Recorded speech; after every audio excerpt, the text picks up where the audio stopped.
Hi BookTube, this is Johnny.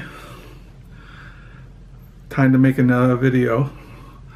The other day I must have swamped your guys with those videos. You have to forgive me for being kind of crazy about the videos. I don't like to make a lot of videos because I'm not really that kind of charming, or I'm not I'm not cute. I'm not a girl. I'm not gay. I'm just straight, happily married man, Christian, Bible believing, God fearing. So I know that my audience is kind of narrow. Plus, I don't talk about Star Trek books. I don't talk about graphic novels. I don't talk about romance or crime, or I don't talk about pornography, or I'm just a simple old guy who loves books. And so I thought I'd make a video. First of all, this is Friday, so what am I reading for Friday Reads? Well, I got a book in the mail, and there's a story behind this book. I don't know what it was. It must have been last month. I was in Amazon, and I go to Amazon all the time looking at books and reading reviews about books and ordering books and CDs, and I came across the description of this book, and it just stuck in my brain. It was so out of this world, this description of this book. And I kept thinking about it. So I went back to Amazon trying to find this book. And I remember sitting there, it was in the evening, and Carol was at work, and I was by myself. And I think I looked for a couple of nights, and I could not find the book. I looked through, it was a book from a South American writer, an Argentine writer, translated out of Spanish into English. And so I just kind of forgot about it and thought, well, maybe it'll show up again in my Amazon recommendation kind of list. So about 2 or 3 days ago, I was looking at this book, looking at his other writings.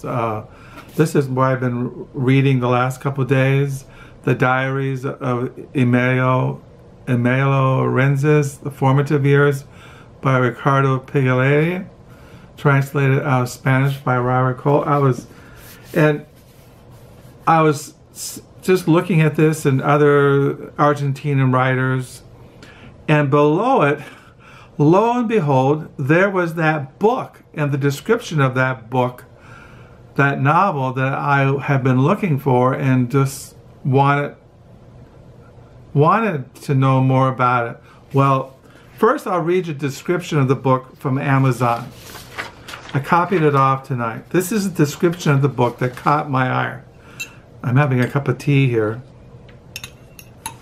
And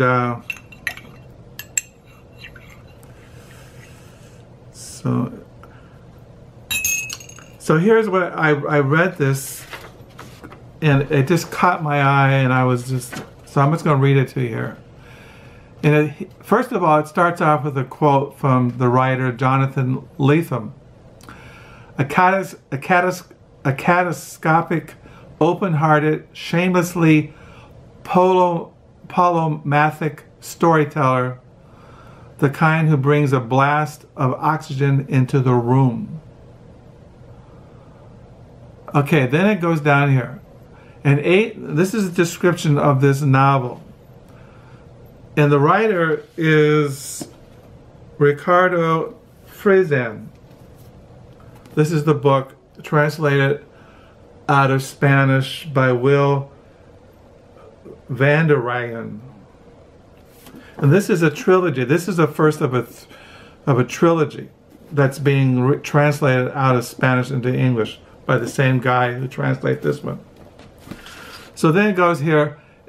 This is a description of this novel, the invented part.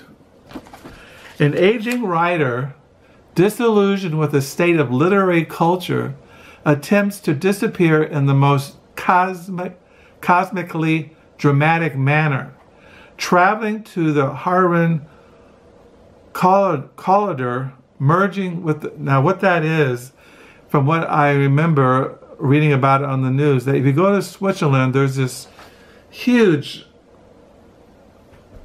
huge kind of thing that smashes atoms there in Switzerland, something like that. That's what he's talking about. Traveling to the Hadron Collider, merging with the God particle and transforming into an omnipresent deity, a mega writer capable of rewriting reality. With biting humor and propulsive, contagious style, amid the accelerated particles of his characteristic obsessions, the writing of F. Scott Fitzgerald, the music of Pink Floyd, the Kinks, 2001 Space Odyssey, the links between great art and the lives of the artists who created it, Fresan takes us on a whirlwind tour of writers, muses, madness, and genius, friendships, broken families, alternate realities, exploring the themes of childhood, loss, memory, aging, and death. Drawing inspiration from the scope of modern classics and the structural pyrotechnics of the postmodern masters, the Argentine, once referred to as Pop Borges, delivers a powerful defense of great literature, a celebration of reading and writing of the invented parts, the stories we tell ourselves to give shape to our world. Rodrigo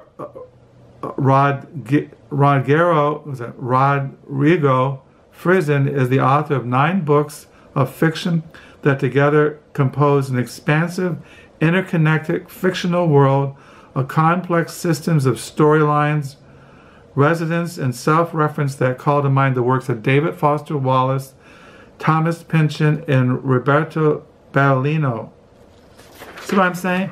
So when I read that, I said, at first it caught my eye, and then, like I said, I went back to look for the novel, and I couldn't find it. It just drove me mad. And then, lo and behold, a couple of nights ago, I found it was there below, and I ordered it, and this is what I've been reading since I got it in the mail yesterday. The Invented Part, Rodrigo Fresan, translated from the Spanish by Will Vanderhyden. So I'm really enjoying this. I'm just going to read it. I was reading this. I read 127 pages. So these are my, you might say, my March to be read right here. Also, I have been reading in the mornings N.T. Wright, Paul, a biography. Now, other night I did a video about the Apostle Paul, his life, and his theology. And I showed you a bunch of books that I have read over the years, and that I showed you the ones I recommend. You know, I went from the #1 down to the ones that I think are just, I hadn't read or I just have in my library. But like I said, the one by F.F. Bruce I mentioned is, and Thomas Schneider and Richard Longnecker. Those are the ones I really like. The ones I recommend. And then the other ones are just good, like James Dunn's ones and Ben Withington III. Those. But one New Testament scholar who's written on the Apostle Paul I didn't mention, and these are in my main study. These are his books, and he's one of my favorite New Testament scholars on the Apostle Paul and the New Testament. And I keep them by me in my study because this one, for example, I look at all the time. Inhabiting the Cruciform God, Kenosis, Justification, and Theosis in Paul's Narrative Sociology. This is by Michael J. Gorman. This thing I'm always picking it up, and it's a thin volume, but it will just blow your mind. But this is the one I bought. This came out in, when did this come out? In 2004. This book really opened my eyes many years ago. The Apostle of the Lord Crucified, the Apostle of the Crucified Lord, a Theological Introduction to Paul and His Letters by Michael Gorman. And this is the one that really had an impact on my spiritual understanding of the Apostle Paul. Cruciformity, Paul's Narrative of Spirituality of the Cross by Michael J. Gorman. In the world today, people talk about spirituality, or I'm a spiritual person, or Christian spirituality. But I think this is the best book on what it means, what is Christian spirituality. Cruciformity, the Narrative of Spirituality of the Cross by Michael J. Gorman. And then he wrote this book, The Death of the Messiah and the Birth of the New Covenant, a not-so-new model of the Atonement by Michael J. Gorman. This one is interesting. And then I think this was the last one, Becoming the Gospel, Paul, Participation in Mission by Michael J. Gorman. So yeah, I keep these in my main study, and like I said, I'm always looking at this one, Inhabiting Cruciformity of God, and I've reread this one a couple of times, Cruciformity, Paul's Narrative of Spirituality of the Cross by Michael J. Gorman. So I just want to mention those for those who are really into the Apostle Paul, and I'm sure there are millions of you people out there just clamoring to go to the bookstore and get these books. So yeah, today I volunteered at the library's bookstore, the Book Nook. I did that. This is Friday, and I also did it Monday. And I get books when I volunteer at the Book Nook. And for my free book Monday, I got John of the Mountains, the unpublished journals of John Muir. John Muir was a naturalist in the Sierra Club. He's a very famous John Muir, America's pioneer, conservationist, and father of the national park system, was a man of considerable literary talent. We have several volumes of John Muir's writings. These are his unpublished journals. That's why I got this, because we have other books by him. So I got this, and I also bought this novel for $1, Wonderful Land, a novel by Stacy DeRasimo. It says there's Anna Brainage is a rock star. She was an overnight indie sensation, but lost her fame just as fast as she found it. Now 44, she pours everything into a comeback, selling her famous father's art to finance an album and a European tour. A riveting look at the life of a musician and the moving story of a woman's unconventional path. Wonderland is a glimpse of how it feels when a wish just might come true. So that kind of, it was only $1, and I don't know. And today I volunteered on Friday, and my free book today was, this is a book I looked at on Amazon. I collect this guy's writings. He writes on science. He writes on, the information age. He writes all kinds of things like that. Like he wrote Chaos, Making a New Science, Genius, The Life and Science of Richard Freeman, The Information, The History. I have that one. A Theory of Flood. His books have been translated to 30 languages. This is one of his newest books. This is James Garrick, Time Travel, a History. And what this book is about is the history of how people have thought about time travel in literature, in art, in science, and it's a little history of that. And then I bought for $1.50 The Peripheral. This is a novel by William Gibson. I collect his writings. He is he's a very interesting writer. I could talk about him, but I'm sure most of you know who William Gibson is. And then I bought this hardback for $2, Stoked, The History of Surf Culture by Drew Campion. I kind of like this. I like the old photos. This is like about surfing. You know, I'm from California. I remember when I was in high school, I used to go out to the beach and watch people surf, hang around with these hippies, smoking pot, and surfing. So yeah, it has things like that. So this is all about the history of Stoke, the history of surf culture. So, I don't know. Can't go bad for $2. So, I haven't shown you all the thrift store books because that's another video, and maybe I'll do that in the coming days. So, like I said, I've been mainly reading in the mornings the Apostle Paul and reading this new crazy book. I read this yesterday and today, The Invented Part, a novel by Rodrigo Fresan.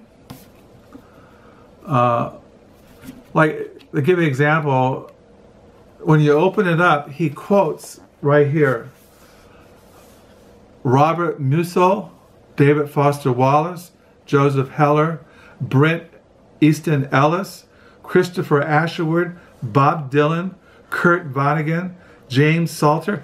I just pre-ordered. They're all coming. James Salter is a very famous American writer, wrote essays, you know, all kinds of things. They're publishing his a big hardback of his unpublished writings, like an anthology. And so they're coming out with that. So yeah, then he quotes Proust. And so yeah, I was kind of reading it today. I'm reading it tonight. So I recommend to check him out. If you don't know who William Gibson is, check him out. He's an interesting writer. And if you're into the Apostle Paul, check out Michael J. Gorman, Cruciformity, Paul's Narrative Spirituality of the Cross. Now, I'm not saying I agree with 100% of everything that Gorman writes, but he's worth checking out if you're into New Testament theology, Pauline theology, biblical ethics, Christian spirituality, things like that. So that's all I got to say. Like I said, it is March the 2nd. There's a Friday night here in West Michigan. It's 8:31. My wife has been gone since early Wednesday morning. I talked to her this evening.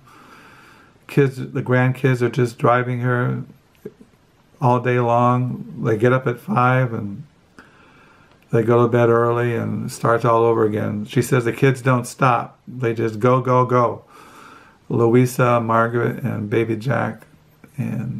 But she's having a good time being a nanny, being a grandma.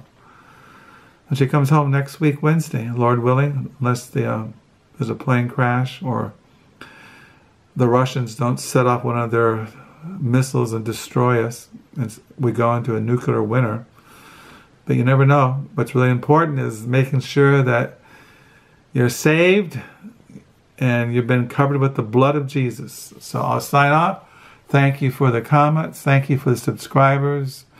Thank you for watching my videos. And until next time, bye.